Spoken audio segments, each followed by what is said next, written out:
in the center of every galaxy is a supermassive black hole that I think it's, what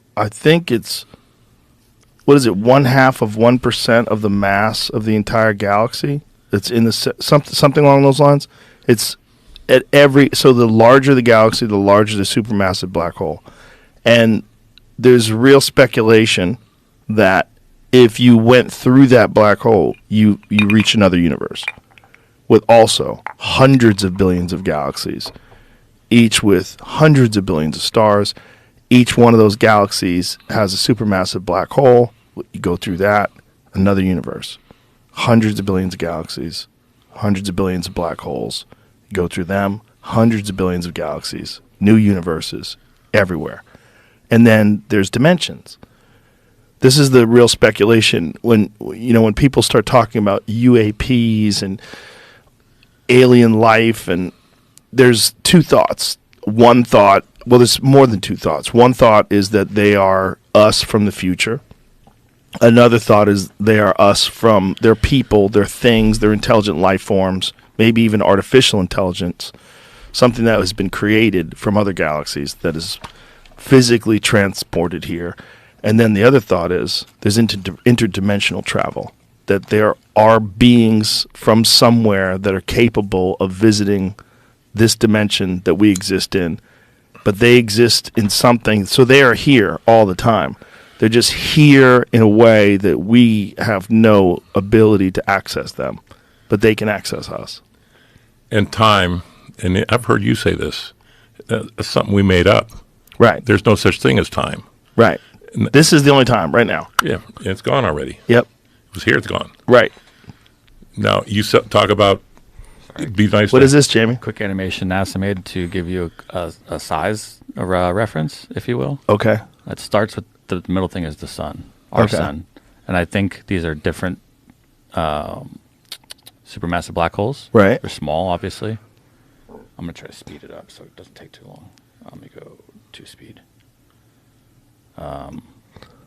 This is the orbit of Mercury. There's one there. It gets really big here really quick, though. So these are other supermassive black holes that are just in our galaxy? Yeah, there's the Milky Way. The asteroid belt just went away. Watch how it speeds up here. Here comes a big one outside of the solar system. What the Hold on. Bigger one. And wait for the big one. Oh, my God. So that one's just sitting out there. Ton 618. Wow. And I guess in theory then, yeah, all of that times 2, or I don't know how big, is inside that. Like reverse? I don't know. Yeah, go inside that, and you find another universe. Yeah. Which is weird that, like, the universe is so big we can't even wrap our head around it, and that's just the tip of the iceberg. The tip of the iceberg is not even a good way to describe it. It's a grain of sand. Yep. Maybe it's not even a grain of sand. Maybe it's an atom. Maybe it's not even an atom. Maybe it's a subatomic particle. And maybe the whole thing is fractal. So maybe what we are and what this planet is. I mean, I'm sure you've seen when they look at, have you ever seen the a map of the known universe in comparison to a neuron in the human brain? Mm-mm. See if you can find that. It's entirely possible that it's just constantly, if you constantly expand further and further out, that this entire universe is an atom. It's a part of a much larger organism that exists in another universe that is infinitely large, that is impossible for us to grasp our head around. So that's a brain cell, and that's galaxies. And when you look at that, I mean, goddamn, those things look the same. They look the same.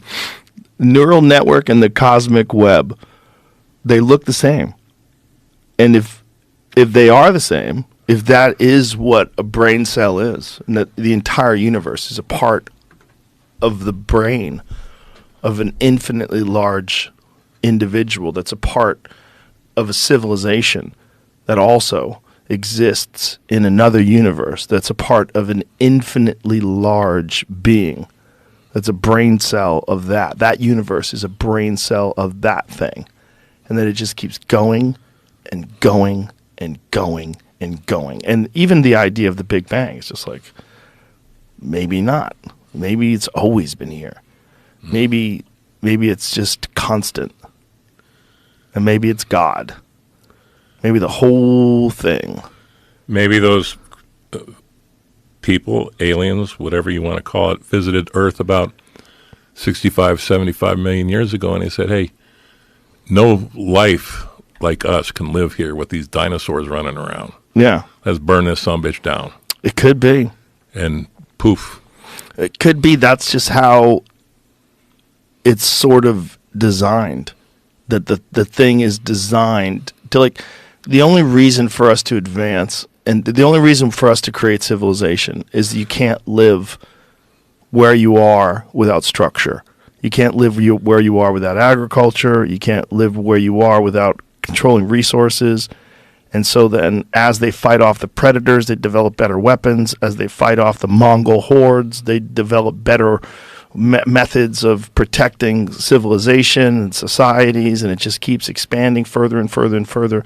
All of it to encourage technological innovation.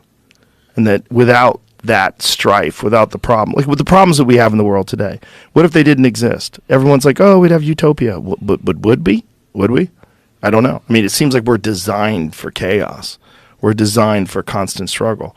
And maybe that's like an engine to further encourage innovation and to further encourage society to progress further and further. And that you have to battle against these evil forces. You have to battle against incompetent government.